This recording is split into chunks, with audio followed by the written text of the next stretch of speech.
Hello, everyone, and welcome to today's webinar, ASC 606, Revenue from Contracts with Customers. Are you ready? Before we get started, I'd like to go over a few items so you know how to participate in today's event. You have joined the presentation listening using your computer speaker system by default. If you prefer to join over telephone, just select telephone in the audio pane and the dial-in information will be displayed. You will have the opportunity to submit questions to today's presenters by typing your questions into the questions pane of the control panel. You may send in your questions at any time during the presentation.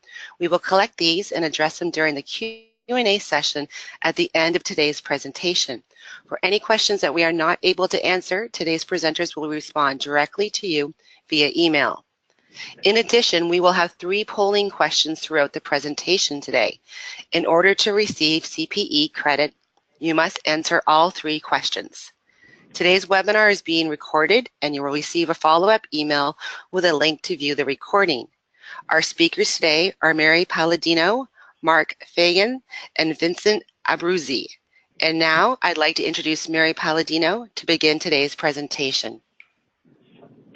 Thank you, and good morning, everybody. Thank you for being here and participating in Citrin Cooperman's first webinar on the new revenue standard, ASC 606, Revenue from Contracts with Customers.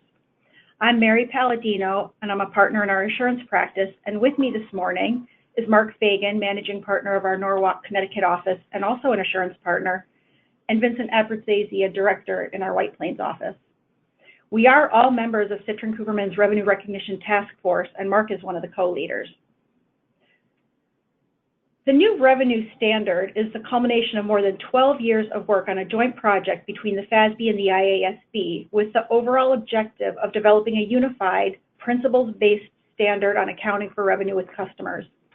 The new standard essentially converges U.S. GAAP and IFRS guidance and supersedes substantially all pre-existing revenue guidance. In addition to converging revenue guidance, Topic 606 was designed and is expected to provide a more robust framework for addressing revenue recognition issues, also to improve comparability of revenue recognition practices across industries, organizations, jurisdictions, and capital markets, and also to provide more useful and transparent information to investors through enhanced disclosure requirements. Ironically, one of the objectives of the new standards was to reduce the complexity of applying revenue recognition guidance by reducing the volume, and I'm not entirely sure they accomplished this objective. To make my point, since the standard was originally issued in May of 2014, about 6 ASUs have come out to, among other things, defer the effective date by 1 year for both public and private companies, address technical and implementation issues, clarify guidance, make improvements, add practical expedients, and technical corrections. In addition, the AICPA established 16 industry task forces to address approximately 140 industry-specific implementation issues, which are all in various stages of being addressed. So I think you get the point. ASC 606 is comprehensive and complex, and there is no way that we're going to be able to cover all this material in a 1-hour webinar. So our objective this morning is to highlight the overriding general concepts embodied in the new standard with the goal of providing you with a high-level understanding of what to expect and how this new standard might impact your business. Implementation to date has proven very challenging, even for the most sophisticated public companies. Take a look at some of the quotes featured on the slide that are from a recent Forbes.com blog describing the new revenue standard. Phrases like a perfect accounting storm and fear is what you should be feeling now are pretty daunting. The blog goes on to describe the new revenue standard as one of the most profound and new compliance changes to come to corporate finance since Sarbanes-Oxley. I agree with this, and I'm sure that as public companies prepare to report under the new standard in 2018, many more implementation issues and best practices will come to light. Thankfully for private companies, there's still time to evaluate the impact that 606 will have on your company, and hopefully you'll get some of the benefit from lessons learned from public company implementation issues. The new guidance will be effective for private companies for annual periods beginning after December 15th, 2018, which is fiscal 19 for calendar year ends, and for interim reporting periods beginning after December 15th, 2019. Finally, I want to point out that the guidance in Topic 606 is not applicable to lease contracts, insurance contracts, financial instruments, guarantees, and certain non-monetary exchanges, as these topics are covered elsewhere in the codification. And with that, we come to our first polling question. How prepared are you for the implementation of ASC 606, revenue from contracts with customers? Not prepared, somewhat prepared, fully prepared, and not sure. If you want to take a second to answer that.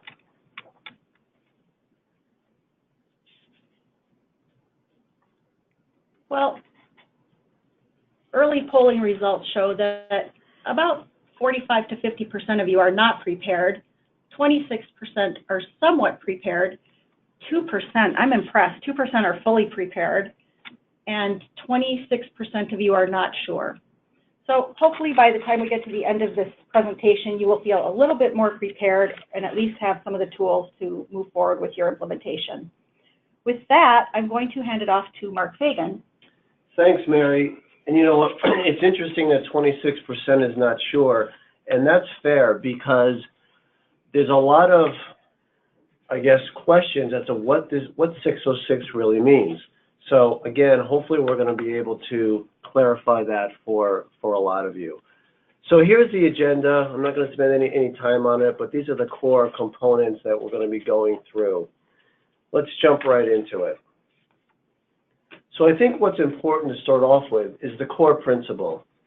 The core principle of ASC 606 is to recognize revenue to depict the transfer of promised goods or services to customers in an amount that reflects the consideration to which the entity expects to be entitled in exchange for those goods or services. So what does that mean? You know, all of us have gone through 606 several times, and besides the fact that they wanted to get one revenue recognition rule to be really the standard for all industries, or almost all industries, I think 606 better defines, one, how many separate items or services are being sold? Two, what is the real transaction price? Considering the arrangements can include things like free or paid ancillary services, earned discounts, or other items. Three, better defining the transfer of goods to the customer, considering now that the rule must work for almost all industries. And finally, to improve the required disclosures, which frankly, before 606 were almost non-existent when it comes to revenue recognition. So I'll let you take a look at this slide for a minute.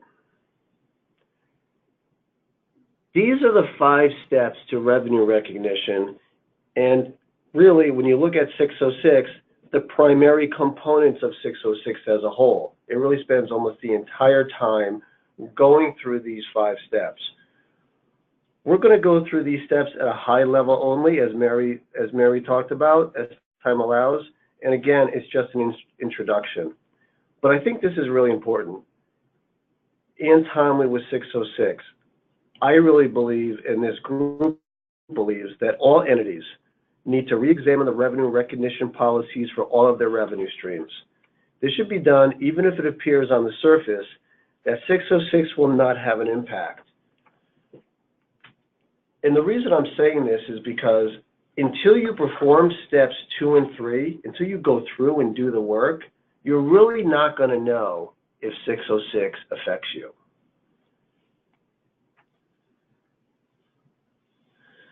So let's get into the first step. The first step is to identify the contract with a customer. So 606 defines a contract as an agreement between 2 or more parties that create enforceable rights and obligations. Contracts can be written, oral, or implied by an entity's business practices. The practices and processes for establishing contracts with customers vary across legal jurisdictions, industries, and entities. And most importantly, an entity shall consider those practices and processes in determining whether and when an arrangement with a customer creates enforceable rights and obligations. And you're going to hear that more about, and talk about the entire customer relationship as we go through 606. So here on this slide are the 5 criteria that are required for a contract. Now, it should be noted that the FASB, in writing 606, admitted that the criteria for a contract in 606 are very similar to legacy GAAP revenue recognition guidance. So frankly, with step 1, we really shouldn't see much of a difference between legacy GAAP and 606. So now we're on to step 2, identifying the performance obligations. Identification of performance obligations or promises in a contract is critical to appropriately identifying the unit of accounting for purposes of allocating the transaction price, which Mary's going to talk about in step 4. So what do we mean by unit of accounting? It's what I referred to in the core principle slide. How many distinct products and or services is an entity providing to its customer? This sounds simple, but many companies are selling multiple services or goods with services or have common practices such as free support after a sale. Vendor and customer relationships are more complex than ever, and all the aspects of these relationships, whether or not in writing, need to be considered in order to determine how many performance obligations exist. So take a look at this slide for a minute, and then we're going to discuss it.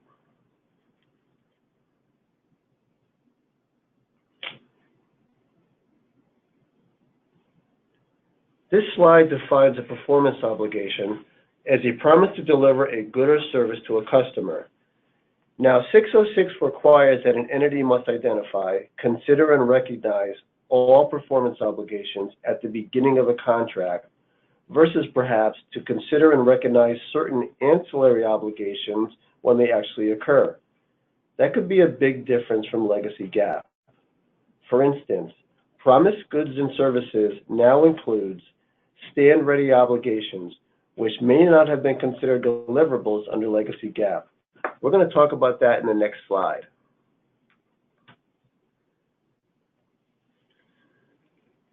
Promises to transfer goods or services can be either explicit or implied.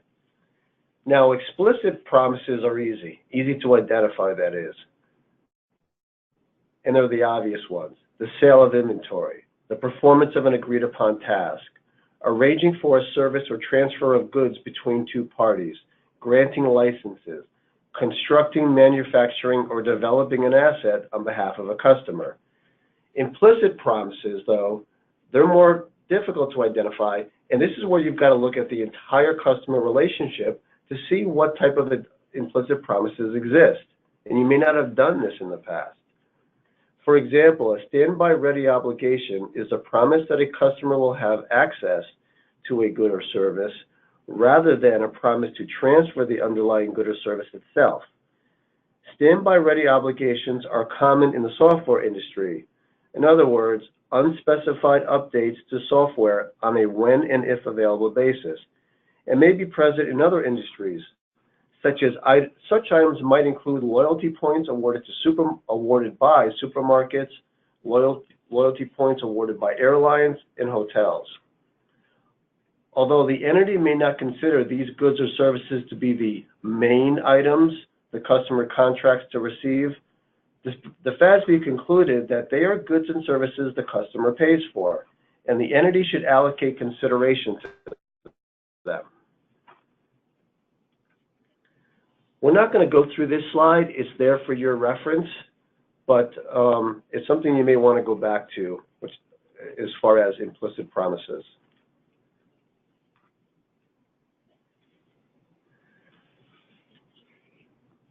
In helping determine the number of performance obligations, 606 requires that a good or service must be considered distinct, or a series of distinct goods or services, in order for it to be a separate performance obligation. So with that in mind, take a look at this slide.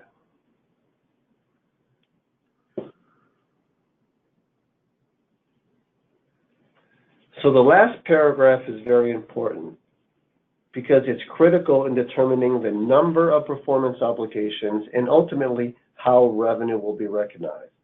It says, a good or service that is not distinct should be combined with other promised goods or services until the entity identifies a bundle of goods or services that are distinct.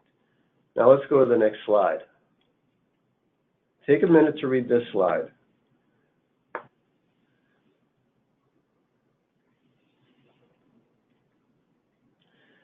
So related to number one, if an entity sold packaging equipment to a bottling company, and the equipment could only be run on an entity's proprietary software, the equipment alone would not be distinct.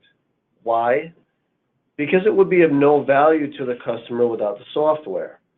Therefore, the promise to provide the equipment must be grouped with the promise to provide software. Even if it takes 6 months to construct the equipment and then accept the software, it is just one performance obligation.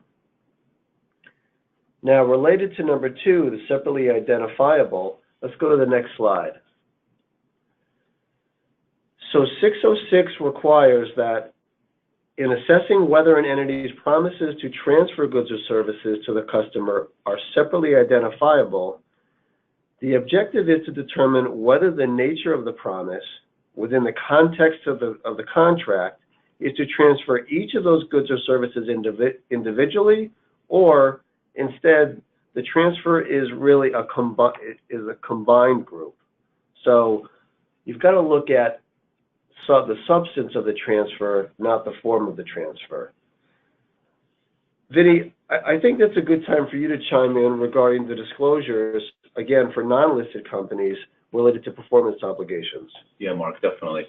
Topic 606 introduced a number of new disclosure requirements, which we'll talk about more in detail later on. Among them are disclosures relating specifically to performance obligations. Companies are now required to disclose when the entity typically satisfies its performance obligations. For example, upon shipment or delivery, as services are rendered, or upon completion of services. Also, significant payment terms must be disclosed. For example, when payment is typically due, and any significant financing components that exist. A company must also disclose the nature of the goods or services that the entity has promised to transfer, and are required to disclose obligations for returns and refunds, as well as any types of warranties.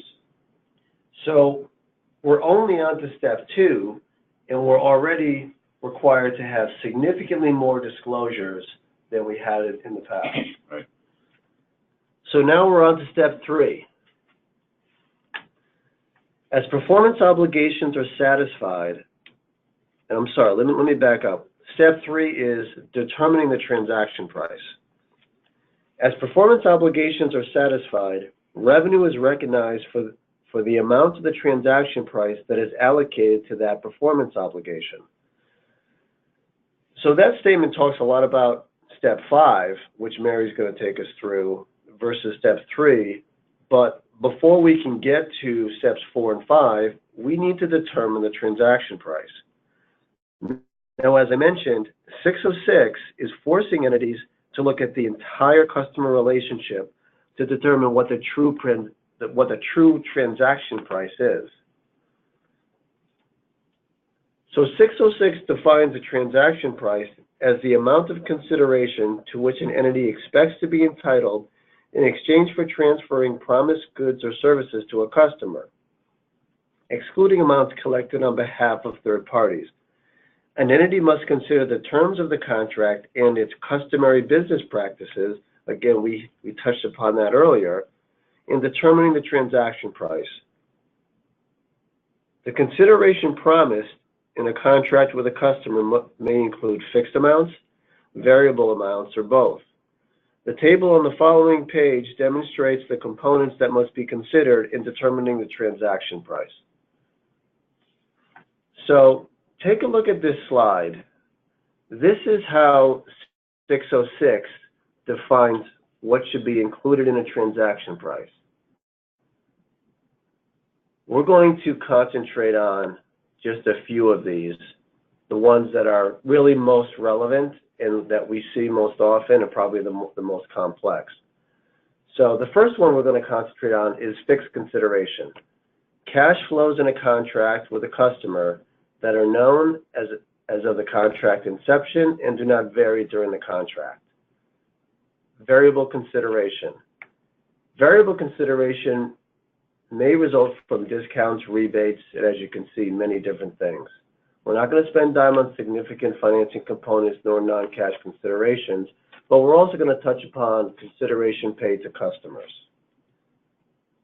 So let's go to the next slide. Take a minute to read this slide.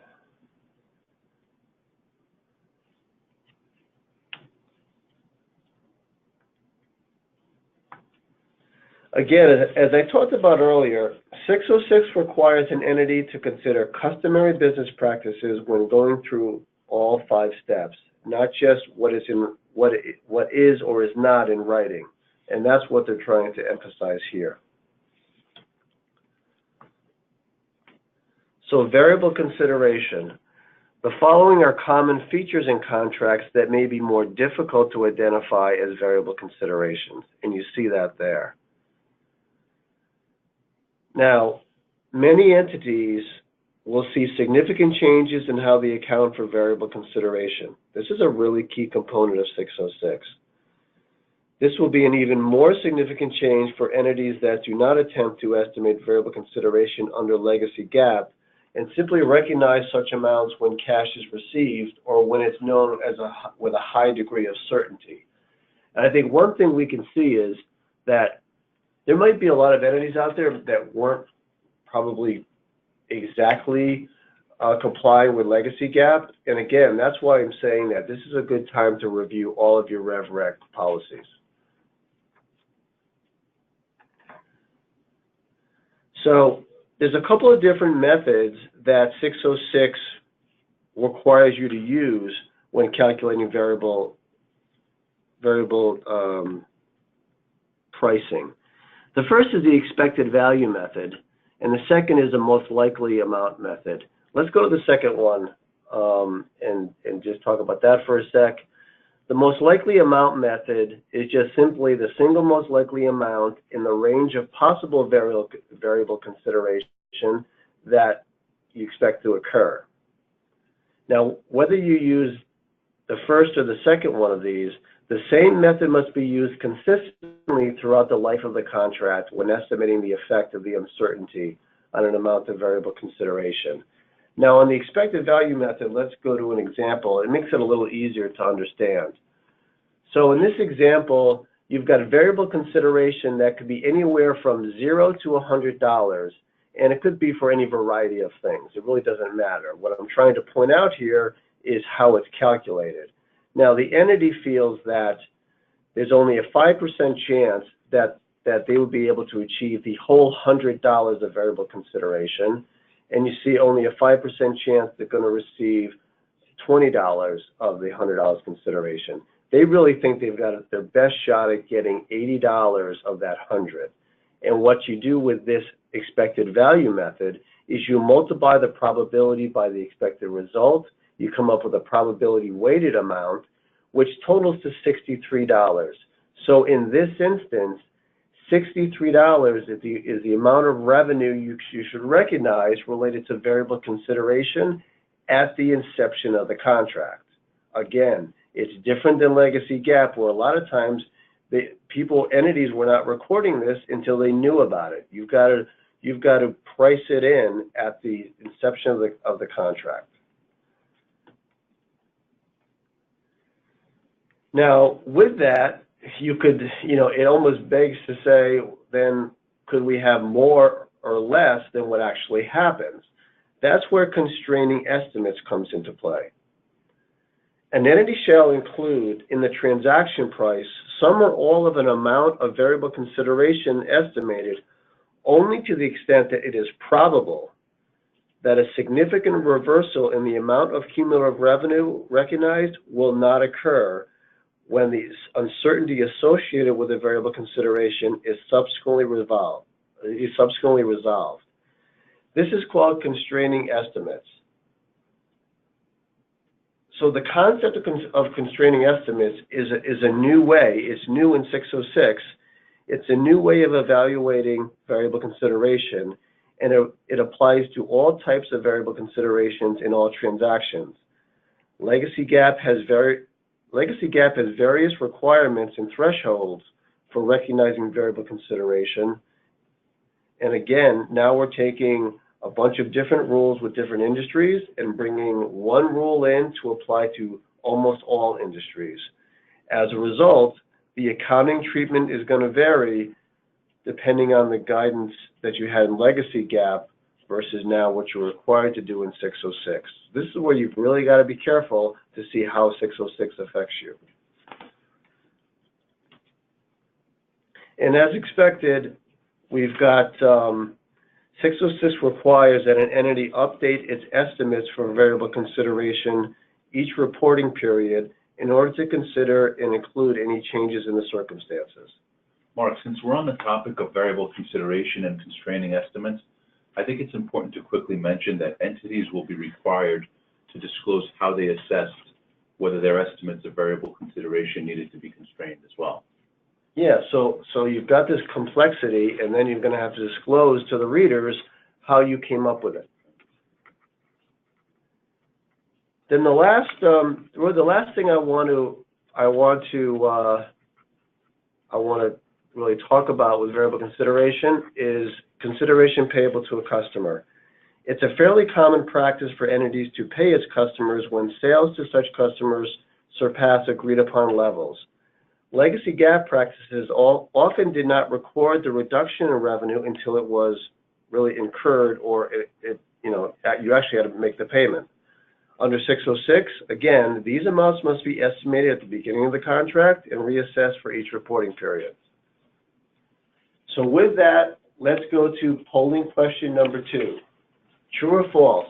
Promises to transfer goods or services can be explicit or implied.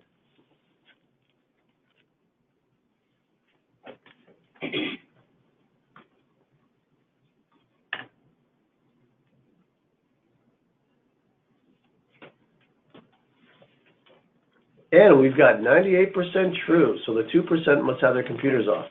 So with that, Mary, why don't you go through steps 4 and 5? Thanks, Mark. So where have we been? In step 1, we determined that we had a contract. That was easy. In step 2, we identified our separate performance obligations. And in step 3, we determined the transaction price. Basically, the objective of step 4 is to allocate that transaction price to the identified performance obligations in an amount that represents the consideration you expect to be entitled to. To meet that objective, the new revenue standard requires that the transaction price be allocated to performance obligations in proportion to their standalone selling prices. Under the standalone selling price methodology, any discounts in the contract will generally be allocated proportionally to the separate performance obligations as well. But let me take a moment here to point out that there are 2 exceptions to the standalone selling price method, one relating to variable consideration and the other relating to discounts, which we will touch on in a bit more detail shortly. So the first step will be to determine the standalone selling price for distinct goods and services underlying your performance obligations. This is really nothing more than the price at which you would sell the distinct good or service separately to a customer. And the best evidence of a standalone selling price is going to be the observable price when that good or service is sold separately in similar circumstances to similar customers. If you don't have a standalone selling price, or your standalone selling price is not directly observable, then it must be estimated considering all the information that is reasonably available to you, including considerations like market conditions, company-specific factors, and information about your customers or class of customers. This next slide basically just provides you with some examples of the types of factors you'll want to consider when you're making a standalone selling price estimation. The new revenue standard provides guidance on 3 acceptable methods for estimating the standalone selling price, but I want to point out that other approaches may be used as long as they are consistent with the notion of a standalone selling price and they maximize the use of observable inputs and are applied on a consistent basis. The approaches that are provided in the guidance include the adjusted market assessment approach, which focuses primarily on external factors such as the market in which your goods or services would be sold. In other words, what price would a customer in your market be willing to pay? You might look to a competitor's prices and then adjust those prices accordingly to reflect your specific situation, such as your costs and your profit margins. The next approach that's acceptable is the expected cost plus margin approach, which focuses more on internal factors, such as the forecast of expected costs in satisfying a performance obligation. And then on top of those costs, you would add an appropriate profit margin. Finally, if a good or service has not been previously sold on a standalone basis and therefore no price for that good or service has been established, and the same good or service is sold to multiple customers for a broad range of amounts, you may use the residual approach method. The residual approach estimates the standalone selling price by reference to the total transaction price less the sum of the observable standalone selling prices of other goods and services promised in the contract. So basically, you're going to need to tailor the approach that you use to estimate your standalone selling price and to your specific facts and circumstances. And you may ultimately determine that a combination of models will be necessary to most accurately estimate your standalone selling price. Standalone selling prices are determined at contract inception, and they're not updated to reflect changes between contract inception and completion of the performance obligation. So this next example I'm not going to go through completely, but one thing that I do want to point out, you can see that the sum of the standalone selling prices exceeds the contract price.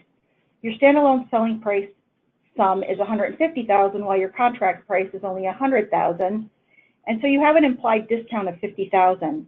In this example, that $50,000 is allocated based on the relative standalone selling prices, but this may not always be the case. If you determine that a discount is specific to one performance obligation, it should be allocated to that performance obligation. This determination is going to need to be made on a contract-by-contract basis. That was the first of the two exceptions to the standalone selling price method that I mentioned earlier. The other relates to variable consideration. And similar to discounts, variable consideration may be attributable to all or only part of a contract. The guidance provides that variable consideration must be allocated to one performance obligation if the terms of the variable payments relate specifically to a company's efforts to satisfy that one performance obligation, and in allocating it to that one performance obligation, you're still consistent with the allocation objective when considering all the performance obligations and payment terms in the contract. So I know that's a lot to absorb, but having said that, let's move on. Well, it's one more example that you really have to understand the contract. Exactly. And your relationship. You really need to dive into the contracts, and that's really a key point, Mark, because that's where all this information is going to come from, and also just a lot more subjectivity around, right. Around all the information in your contract. So with that, let's move on to step 5, satisfaction of performance obligations, which is the last of this 5-step process. So steps 1 through 4 were focused on how much revenue to recognize. Step 5 really deals with when it is appropriate to recognize revenue. Revenue may be recognized only when performance obligations are satisfied by transferring promised goods and services to the customer. Under the new standard, the concept of control is introduced. A good or service is considered to be transferred only when the customer obtains control. And for purposes of this standard, control is defined as the customer's ability to direct the use of and obtain substantially all the remaining benefits of an asset. Usually we're talking about cash flows, but that's not always the case. The concept of control is a different approach to revenue recognition from the legacy risks and rewards approach. If you recall, legacy revenue recognition guidance draws on the 4 criteria that you see here on the slide. And meeting these 4 criteria indicated completion of the earnings process as evidenced by the transfer of substantially all the risks and rewards to the customer. In contrast, the new revenue standard requires an entity to assess whether the customer has obtained control of the goods or services in order to determine if they have been transferred. I mean, one thing about this, Mary, you had these 4, SAB topic 13 had these 4 criteria, which was really the base of it, but then you had all these other legacy GAAP rules that were on top of that, and now instead of the 4 and then all different rules in the SOPs and all the other legacy GAAP rules, now you've got this, again, one overriding concept of control transfer, and it's more principles based, and that's why there's more things to think about. Exactly, and that's why there's also a lot more subjectivity. Correct.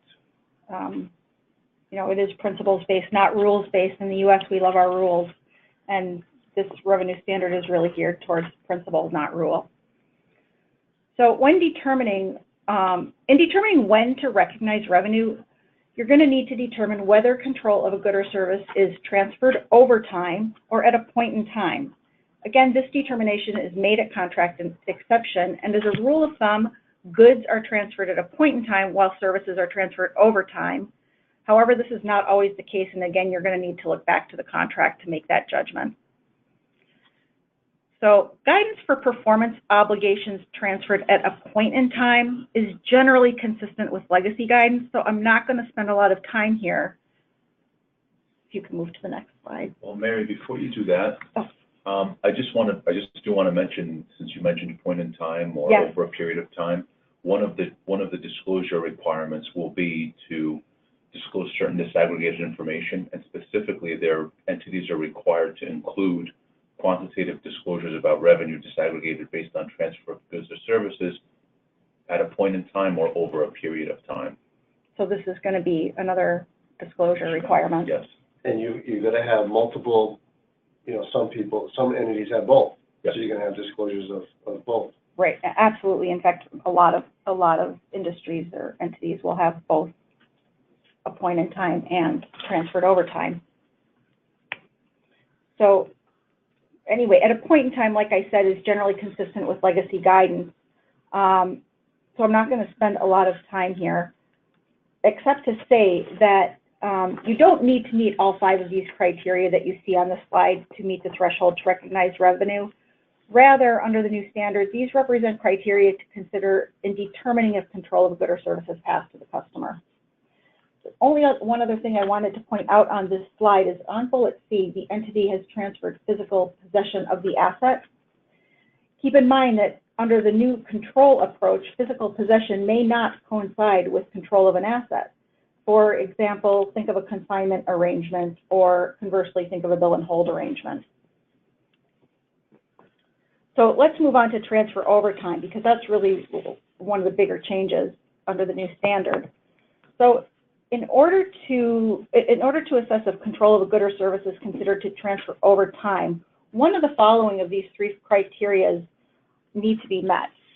The first one is that the customer simultaneously receives and consumes the benefits provided by the entity. And a good example of this would be routine or recurring goods and services such as payroll or cleaning services. The second one is also a fairly common one, and that's the entity's performance creates or enhances an asset that the customer controls as the asset is created or enhanced. And a good example of this would be property renovations at the client's property or hardware integration at the customer site. If you don't meet either of these 2 criteria, the new revenue standard provides a third criteria, and that is that if the entity's performance does not create an asset with alternative use and the entity has an enforceable right to payment, you may recognize revenue over time. And in assessing whether an asset has alternative use, you're going to need to consider the effects of contractual restrictions, as well as practical limitations on the entity's ability to readily direct that asset to another use. For example, if you have a contract to build a specialized piece of equipment that differs substantially from other equipment you've sold, you may determine that it has no alternative use because it would be too costly to make the changes to sell it to another customer. But before you can determine that you can recognize that revenue for this over time, you also have to evaluate if you have an enforceable right to payment. Yes, there is one example up here that I put in for you to take a look at because it does demonstrate a lot of the provisions that we're talking about, but in the interest of time, I'm not going to go through it, but I would go back to it and take a look because it really does give you a good idea of how these provisions are applied in practice.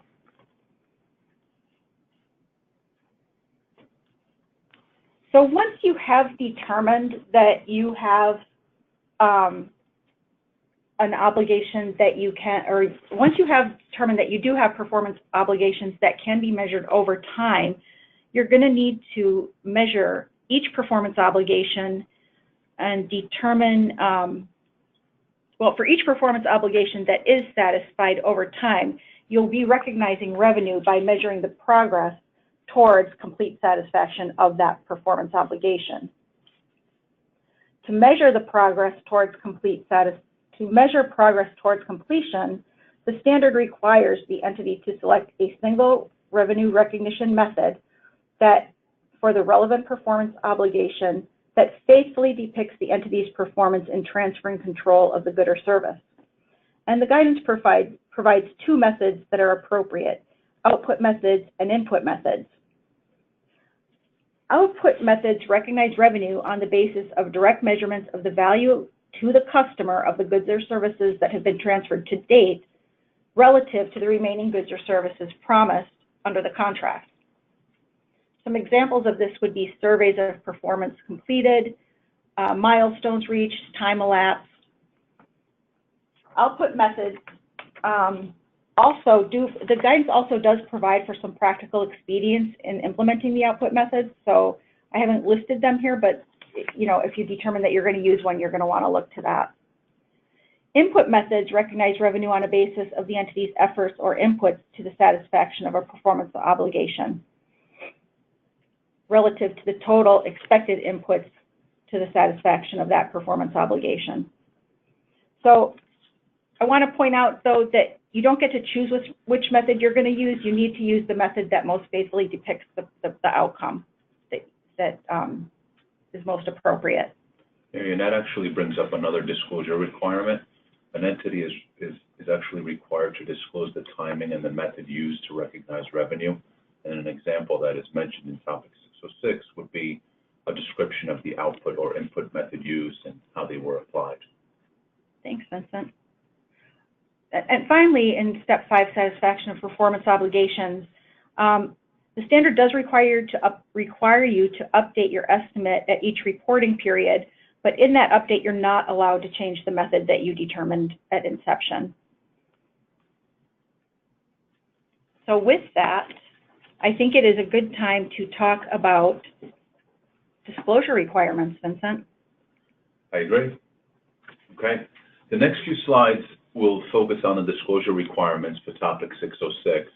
And given the audience on this webinar, we decided to concentrate specifically on the disclosure requirements for non-public entities. There are additional required disclosures for public entities that are optional for non-public entities. Also, it's important to mention that the disclosures we will discuss apply regardless of the industry you're in. So here, the first slide that we're showing contains the overall objective of the new disclosure requirement in topic 606, which is for an entity to disclose sufficient information to enable financial statement users to understand the nature, amount, timing, and uncertainty of revenue and cash flows arising from contracts with customers. This objective requires an entity to disclose both qualitative and quantitative information. Also keep in mind that the level of detail needed or deemed necessary in order to meet the disclosure objective will be determined by the entity. The standard is not specific as to the level of disclosures needed. Management will need to make that assessment. So contracts with customers. As was mentioned earlier in our presentation, there may be sources of revenue other than from contracts within the scope of Topic 606. I believe Mary mentioned some of them. For example, revenue from insurance contracts, leases, or guarantee contracts. An entity must disclose revenue recognized from contracts with customers separate from other sources of revenue that do not fall within Topic 606. A simple example of this would be an equipment manufacturer that both sells and leases its equipment. They should present amounts from the transaction separately, either in a note or on the financial statements, which I think should be simple enough. Impairment losses on any receivables or contract assets resulting from contracts with customers must also be disclosed separately. Because losses from impairment on receivables and contract assets are not presented as a reduction of revenue, the standard really requires that they be separately disclosed so that users can understand to what extent amounts that were included in revenue are not expected to be realized. Disaggregated revenue.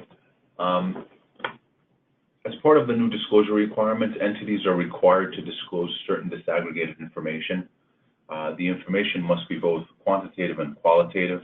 I mentioned the quantitative disclosures when Mary was talking about Step 5 and gave the example of disaggregating revenue based on transfer of goods or services at a point in time or over a period of time. And in addition to the quantitative disclosures, an entity is required to disclose qualitative information about how economic factors such as type of customer, geographical location of customers, and type of contract will affect the nature, amount, timing, and uncertainty of revenue and cash flows. And again, that language may sound familiar because it's right from the objective that we spoke on slide 1 of the disclosure slides. Okay, contract balances. In an attempt to make the users of the financials better understand the relationship between revenue recognized and changes in the overall balances of an entity's contract assets and liabilities, Topic 606 states that if not otherwise separately presented or disclosed, an entity is required to disclose the opening and closing balances of receivables, contract assets, and contract liabilities arising from contracts with customers under 606.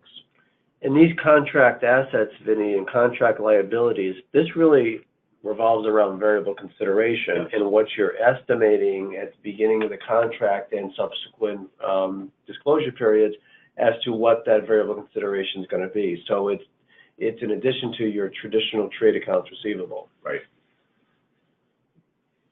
Okay, the next 2 slides relate to disclosures relating to performance obligations, which I mentioned during Mark's discussion of Step 2.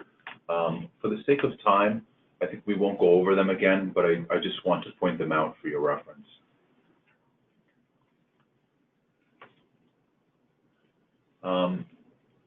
Okay, significant judgments. The last of the required disclosures relates to significant judgments. Any judgments or changes in judgments made when applying Topic 606 must be disclosed. As you may recall, Step 5 relates to satisfaction of performance obligations. An entity is required to disclose the timing and the method used to recognize revenue. An example of that would be, as we mentioned earlier, a description of the output or input methods and how they were applied. Step 3, as you may recall, is determine the transaction price, and various examples were provided of variable consideration. Contracts often contain a variable component, and really all that means is that the price of the contract is not fixed, as Mark mentioned. Non-public entities are required to disclose how the company assessed whether the estimates of variable consideration needed to be constrained. This is basically done in order to protect against the potential significant reversal of revenue. So before we move on, just listening to all of these disclosures, Vin, it's just, there's a tremendous amount these entities have to start thinking about and start preparing for, because we don't want to be doing this. The entities don't want to be doing this right, the year that it occurs. So I think 2018 is a good time for everyone to start setting up their financial statements and figuring out what data they have to gather to meet these disclosure requirements. Agreed, Mark. And I think also it's important to mention, which I did earlier, that although there will be industries that are affected more than others, disclosures are for everybody. They're for everybody, right? Absolutely. Your revenue may not be any different under 606, but you've got all these disclosures. Yep. Okay. Okay, let's move on to transition options. And we won't take up too much time on this since we're running out of time and would like to leave some time for questions. Companies have the option of implementing Topic 606 either on a full retrospective basis or modified retrospective basis. In the full retrospective method, an entity will apply the new standard to each period presented. They will need to determine the cumulative effect of applying the new standard as of the beginning of the first historical period presented, and recast revenue and expenses for all prior periods presented in the year of adoption of the new standard. If the modified retrospective approach is used, an entity will recognize a cumulative effective change to opening retained earnings in the year of adoption of the standard, and the prior year financial statements will be presented in accordance with its historical revenue recognition method. So I think that, okay, with that, we'll move on to our third and last polling question. Which step of ASC 606 do you feel will be most challenging to assess? We'll give you 30 seconds to answer this one. I think we should have added a answer number 6, all of the above. Or 7, I don't know. That's what your accountant is here for.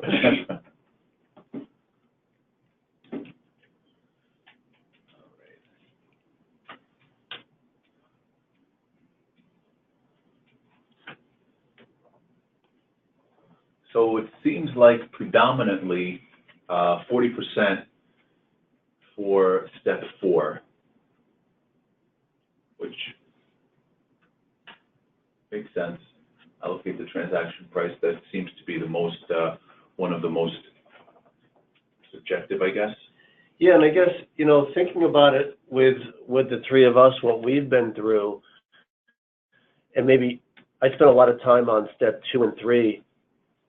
I think that step 2, identifying the performance obligations, really is going to make all entities step back and look at what the entire customer relationship is, not just maybe they sell 1 or 2 things at the surface, but if you really look at what they're doing with their customers and how they're spending money with their customers, it may be more than that. So I think sometimes step 2 could be hard because it's subjective, but I do agree that, step 4 is difficult, but I also think if it's being, over time, Mary, what do you think about step 5? I think step 5 is also going to be a challenge for a lot of people. I do agree that step 4, especially for certain industries like the software industry, and you're familiar with that, because you do a lot of software.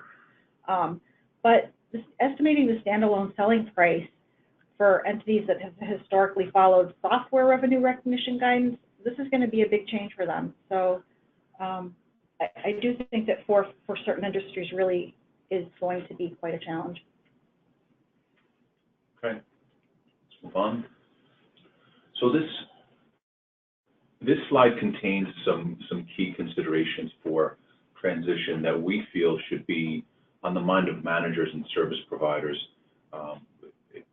It will definitely affect certain industries more than others, but here's some of the items that we thought were important. So obviously changes in the process of how revenue is recognized, changes to internal controls, changes to your IT systems, obviously contracts. This one is a very important one in the perspective of how it's going to impact your financial statements in total and how it's going to look to your investors and shareholders. Always thinking about tax implications. And the one thing on tax implications, Vin, remember, accrual basis accounting is the basis for tax as well as GAAP. So you could have an instance where this could be a tax change as well as a GAAP change. Right. Okay. So this slide is really for your reference. The AICPA has created industry task forces for industries that they feel will be most affected by the revenue standard. We just included it really for your reference. Okay.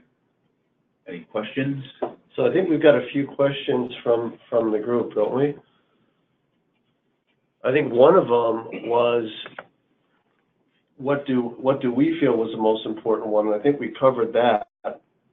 There's another question here that says, is this applied on a transaction-by-transaction basis? And it's really on a contract-by-contract basis. So whether that contract is in writing or the contract is oral or implied, you know, that's really what you have to look at. So it could be different from customer to customer.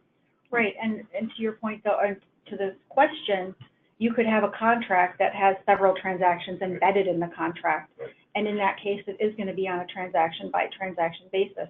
You may have some performance obligations in that contract that are going to be recognized at a point in time versus over time, or some that should be allocated using an input method and some that should be allocated using an output method. So to the extent that you do have several transactions within a contract, it is going to be on a transaction-by-transaction basis. So then here's another question.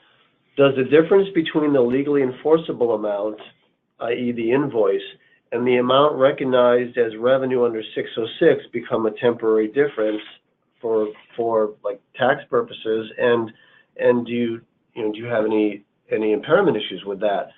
And I kind of mentioned this in the last slide. Is this could be a difference between book and tax, or it may be an opportunity to change tax with book. But when obviously there is differences, you're going to have that, and you're going to have deferred taxes. And but I don't really see it being an impairment issue unless there are other factors that come into play that hadn't in the past. Because again, this comes back to timing of when it's recognized versus if it's ultimately going to be recognized. So it's really all encompassing. Do we have time for one more? Sure. Mark, we did get another question. Do you have to restate prior year if comparable statements are shown? Well, that comes back to the modified versus a retrospective. And what's interesting is I've been through this with some other big changes, and I tell you, sometimes because you have to calculate the cumulative effect, to answer the question, if you've got modified, the answer is no. Right. All right, you only as you noted, you only have to change the revenue for the period of the change, which would be in January of 19 for calendar year. And then the prior year will be historical. But you've got to calculate the cumulative effect for your beginning retained earnings for the fiscal year of 19. So you're going to have to do all the work anyways. Right. But then you're going to have footnotes. They're going to have only the current year to be the disclosures and not the prior year. It's going to look kind of strange. You may end up doing both years just because of how it is, the comparability. So I think that's it. I think we're out of time. Well, we have one more question I think we can address really quick, and that is, does a U.S. business controlled by a UK business have to adopt ASC 606? And the answer is, if you're presenting GAAP financial statements, yes. If you're presenting IFRS financial statements, you'll have to adopt their relevant guidance. And it's very close. And it's very close, they're converged. But the answer is yes, if you are presenting GAAP-basis financial statements. So on behalf of the team, we thank you very much for attending, and we're going to have more webinars in the future, so stay tuned on different industries related to 606. One of them is going to be coming up in January, so look forward to having you all at that one. Thank you, everyone. Excellent, and thank you to today's speakers, and thank you for everyone for attending today's webinar, ASC 606, Revenue from Contracts with Customers. Are you ready? If you have any other questions, please contact our speakers directly. And once you leave today's webinar, you will receive the slide deck and the link to the recording. On behalf of Citrin Cooperman and our presenters today, thank you for joining us and have a great rest of your day.